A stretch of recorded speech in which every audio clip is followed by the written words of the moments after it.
What's up, everyone? This is FP Sticks bringing you a very interesting video today. First of all, how did you enjoy the new intro? It looks pretty similar, right? But check out that new Simi-Sage logo that I got going on there. That was actually designed by Primetime Goob on Twitter. That's his name, Primetime Goob. So huge shout out to him. It's just a lot cleaner looking than the newbie one that I created, but huge shout out to him. Thank you for that new logo. I really like it a lot. In this video, we are going to be talking about PokeDraft, which in my opinion is by far my favorite form of PvP. Now, essentially what PokeDraft is, it's kind of like any other draft that takes place. You select your draft order, so people will take turns choosing which Pokemon they want, and we go one at a time, so you can only select one Pokemon at a time, and then it's the next person's turn to choose. Once that Pokemon has been selected, no one else can choose it. So this is really great because you will never be stuck in a mirror match scenario, which I personally really hate mirror matches, so that's great for me. Once everyone has completed the 6 rounds of selecting, you will have your 6 Pokemon on your team. And this is really fun because it really stress tests your team building skill, because you want to make sure that you build a team of 6 that covers pretty much all typings, and you just really want to hope that no one else steals your pick before it's your turn. It's really exciting. So I think we have like 12 or so people in our draft league that takes place here in Colorado, and these are all done like remote with remote battles. But we go through the main season, and then we have a playoff season at the end, and then whoever wins that wins the whole thing. So it's a lot of fun. So these first battles you're going to see are up against Firefly. He's actually the guy who kind of organizes this whole thing. Really talented battler. And you can see the team that I drafted was Umbreon, Toxicroak, Cresselia, Sceptile, Typhlosion, and Dugong. And I drafted it in that order. So Umbreon was my first pick, Toxicroak was second, so on and so forth. You can see I actually was able to snag Dugong in the 6th round of drafting. And that's just because I don't think anyone else in my league has a double legacy Dugong, and I kind of thought about that and had that in the back of my mind that I'd be able to snag that 6th round, which was really good for me because this thing puts in so much work against people's teams. And Firefly is rocking Tropius, Sableye, Regirock, Machamp, Wormadam Trash, and Regice. So 2 Regis on his team, very interesting. My Umbreon is going to have favorable matchups against his Sableye, his Wormadam. I am going to resist the confusion damage, but it's going to hurt getting hit by the Bug Buzz. I have fairly neutral matchups with the Regis there, and kind of a neutral matchup with Tropius. He is running Razor Leaf on his Tropius. One thing to take note of in this, in the way that we do the draft, you draft that particular Pokemon, but you don't have to stick with like the particular exact Pokemon CP for the whole season. So let's say I have a couple of different Sceptiles built, all with different move sets. I could choose from any one of those Sceptiles. So it doesn't have to be that exact specific IV spread of Pokemon that you lock in for the whole season. So which means you can also TM your Pokemon and change their move sets based on your opponent's team. And you are able to see your opponent's team of 6 and kind of decipher what they're going to bring in from them. So it's a whole lot of strategic choices, and I really enjoy these battles. This Wormadam should just be able to take out my Cresselia there. Yeah, that Iron Head just barely does enough damage. And Firefly was able to take that game. So I believe we're 1-1 here. The way that we do our draft battles as well is best of 3. So not play 3 battles. If you beat someone 2-0, you don't have to play that 3rd game. But we are 1-1 right now, so we're going to a game 3. I really love leading with my Dugong because, as you guys know, Icy Wind debuffs your opponent's attack.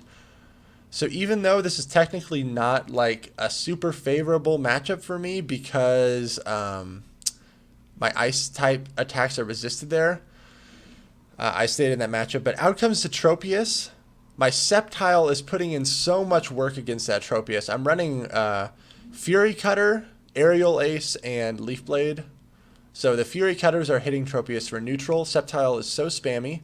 I didn't shield up that aerial ace. And then I barely lose that interaction there, which is really bad because I've lost switch advantage and I'm down a shield. I bring in Cresselia because I don't want my Dugong eating any Razor Leaf damage. Out comes the Wormadam, and honestly, this is pretty much a good game right here.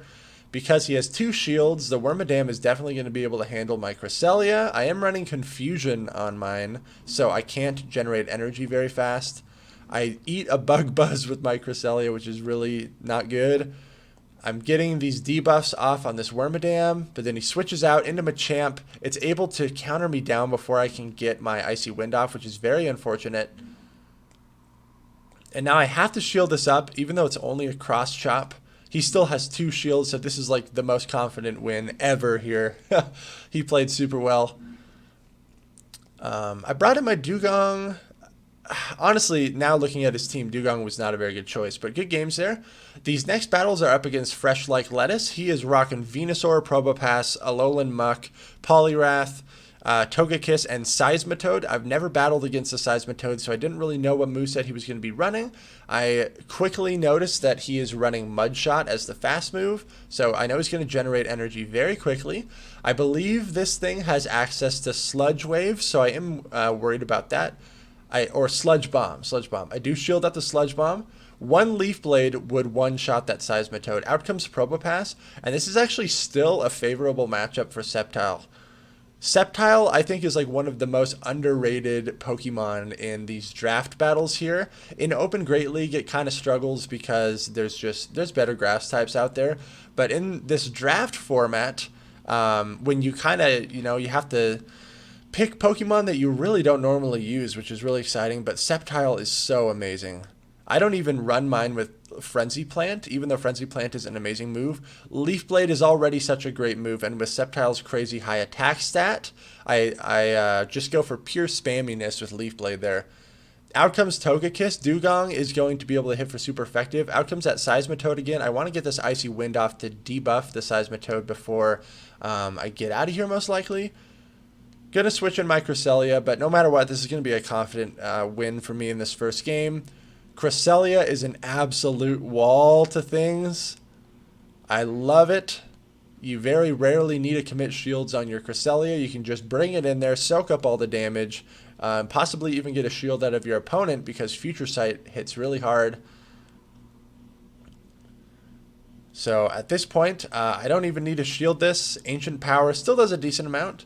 But I'm just going to Confusion this down. I still have my Dugong in the back, which is easily going to be able to handle this Togekiss.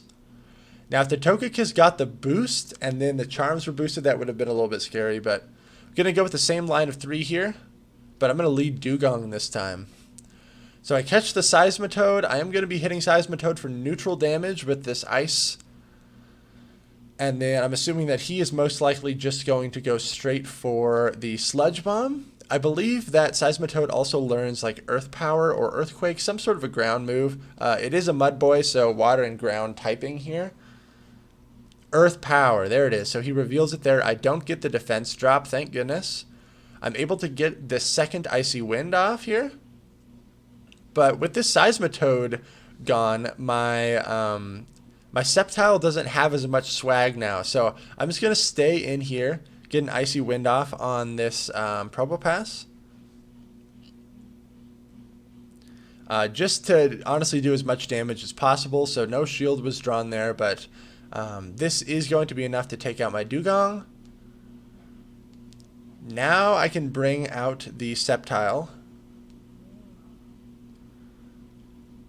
This is a Spark Probopass, so it is going to be generating energy faster than the Rock Throw variant. Leaf Blades really chunk away at this thing. So I do shield up the Magnet Bomb. He still has 2 shields, but I just want to put on a lot of shield pressure with these Leaf Blades right here.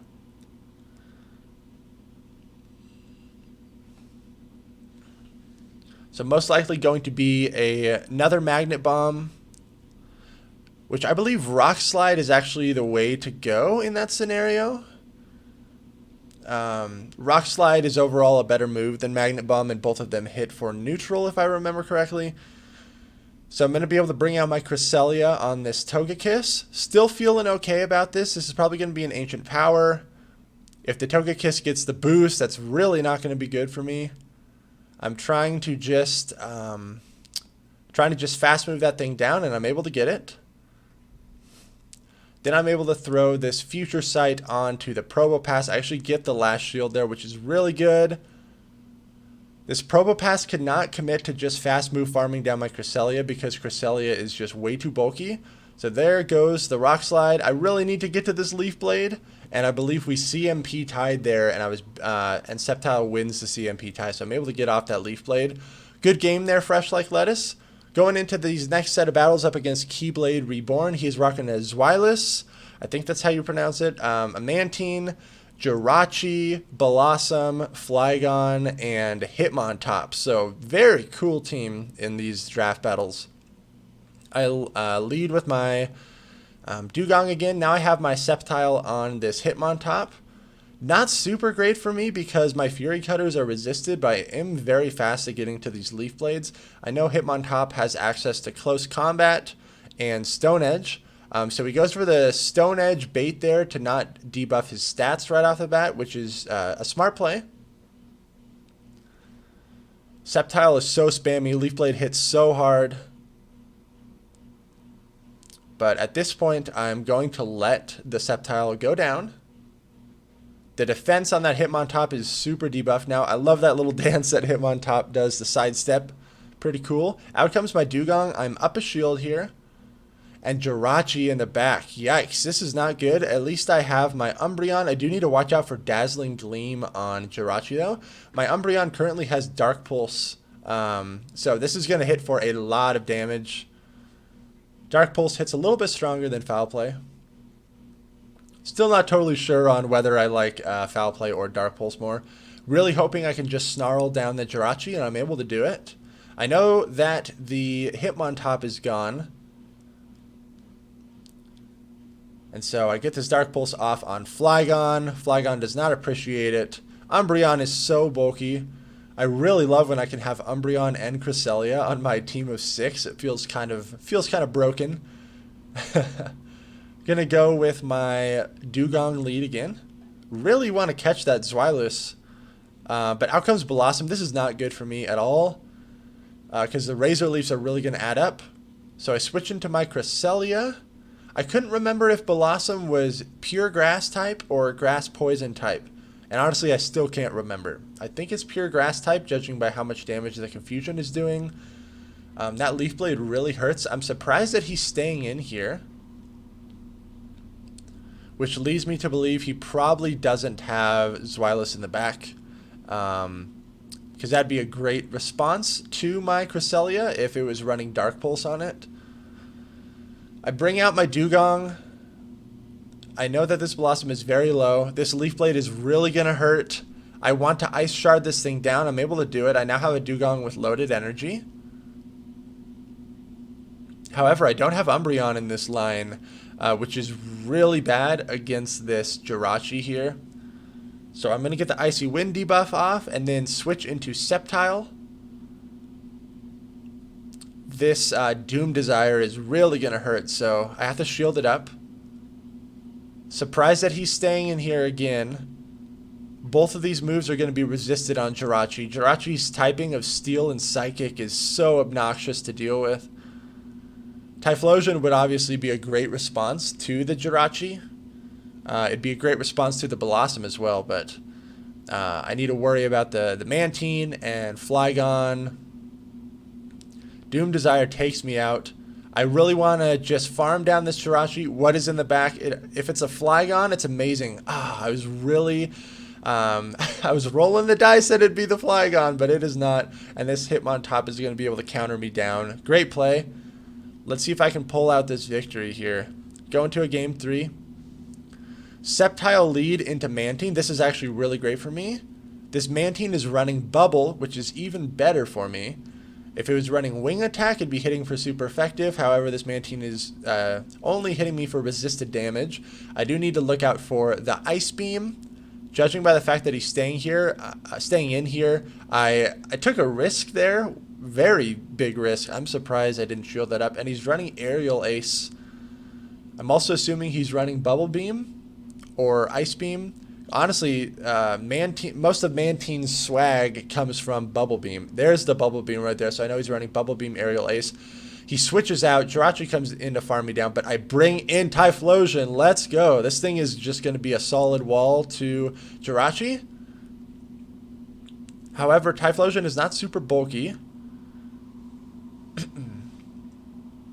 I don't commit a shield here because I can survive a Doom Desire. I'm over farming here a lot, probably too much, because now my Typhlosion is so low in health that it doesn't really serve any purpose, and I'm not even going to be able to get to this second Blast Burn anyway, so that was stupid. At least the Mantine couldn't farm down as much. I'm anticipating this to be a Bubble Beam. Honestly, Aerial Ace is going to do absolutely hardly anything to Cresselia, so totally fine by me tanking that. Still have a shield. What is in the back? I am really hoping it's Hitmontop, and judging by the fact that he is still staying in here, I'm betting it is Hitmontop. Down goes the Mantine. Let's do the Hitmontop. Beautiful. Cresselia is going to be able to hang with this. Stone Edge is going to hit for neutral, and thank goodness I saved this last shield. Even though Cresselia is pretty bulky, oh, he goes for close combat, so this further solidifies the win for me there. Future Sight is going to be able to take out this Hitmontop, and I'm able to take that set. Going in these next set of battles up against Foosnail, he's rocking Azumarill. Man, we know how Azumarill goes. It's crazy, crazy good. Azumarill, Noctowl, Lantern, Munchlax, Clefable, and Superior. Kind of funny that he drafted Superior before it actually had its community day, so it's not as useful as it is going to be once it gets its community day, but it was pretty funny when we were drafting because you can see that was his 6th pick, so that was his last pick. He probably needed a grass type, and he's like, man, I really hope Niantic, the next community day is Superior, or is Snivy, yeah, because otherwise he's kind of screwed. Superior is still going to do some work, but it's nowhere near as good without the Frenzy Plant there. I have my Sceptile on the Lantern here, which is just an amazing scenario for me. I want to leave this matchup with stored energy. Leaf Blade still isn't enough to take it out, but I overfarm there. Down a shield, that is alright. Out comes Clefable. These Leaf Blades are still going to put on so much pressure onto this Clefable. I know he still has the Munchlax in the back. Able to get to another Leaf Blade. The only thing that he has for a response to my Sceptile is the Noctowl, which is kind of why I brought Sceptile in, to really exploit that weakness, and I coupled my team, or my line of 3, with my Dugong, which is going to be able to handle the Noctowl, and Cresselia, which is just an absolute wall. Cresselia does not appreciate the lick damage from Munchlax, so I got out of there. I get the Icy Wind debuff off on the Munchlax. Don't need to shield up this Body Slam. Even with the defense or the attack drop, it still does a lot of damage. I want to get this Icy Wind off and get this Munchlax out of here. Icy Wind goes through. Out comes that Clefable again. But I still have a shield, and this is going to be a pretty confident win for me in this first game. Cresselia is amazing. And I'm running Confusion on it just because I love the hard-hitting damage that Confusion gives you, but you do sacrifice your shield pressure. So going with a Sceptile lead here, really good for me. Right into the Lantern. Out comes Clefable. I'm going to put on some Leaf Blade pressure here, and then probably switch in my Dugong. No, I switch in my Cresselia. Very interesting. I could have also switched in my Dugong because that way it would totally avoid being matched up with the Lantern, which I'm really going to struggle against. Jeez, look how much damage that the Charm and the Meteor Mash did to Cresselia, but that's okay. I'm still able to win out that interaction. I have stored energy. Out comes Lantern, just going to go for the Future Sight. This Lantern might commit to Spark farming me down, which definitely is a play, but Cresselia is so bulky. I'm able to get off another Future Sight. He's either going to have to commit a second shield or just eat this damage. He eats the damage. Future Sight does a lot of damage there. Going to bring out my Sceptile here. I'm going to resist both moves, but I still have 2 shields and Sceptile is very glassy. So I'm going to shield up this Thunderbolt. And then heavily overfarm here. And not shield this up. That's a interesting play. Okay, going for the Leaf Blade here because I knew that I would survive that Thunderbolt, I guess. Down goes the Lantern. We're still even shields. Munchlax in the back. I was not able to get off that Leaf Blade. Very unfortunate. So Dugong against Munchlax. Even shield scenario. Munchlax has a slight health advantage. But I believe this is a matchup that Dugong is going to be able to win. Just from the pure attack debuffs there. It's really going to add up over time. Body Slam is definitely the way to go here. Just straight Body Slam spam. It's a better move than Bulldoze. But these attack debuffs are really adding up. It's going to be a close finish here. One more Icy Wind should do the trick. He goes for the Bulldoze here as a last-ditch effort, but you can see he hardly does any damage, and I'm going to be able to take this game. Thank you all so much for watching. Make sure to like, comment, and subscribe if you enjoy these draft battles. They are by far my favorite form of PvP. If you want to support the channel and be on my friends list and train with me, head on over to my Patreon. The link will be down in the description. Thank you all so much for watching. Make sure to like, comment, and subscribe, and I'll see you in the next video.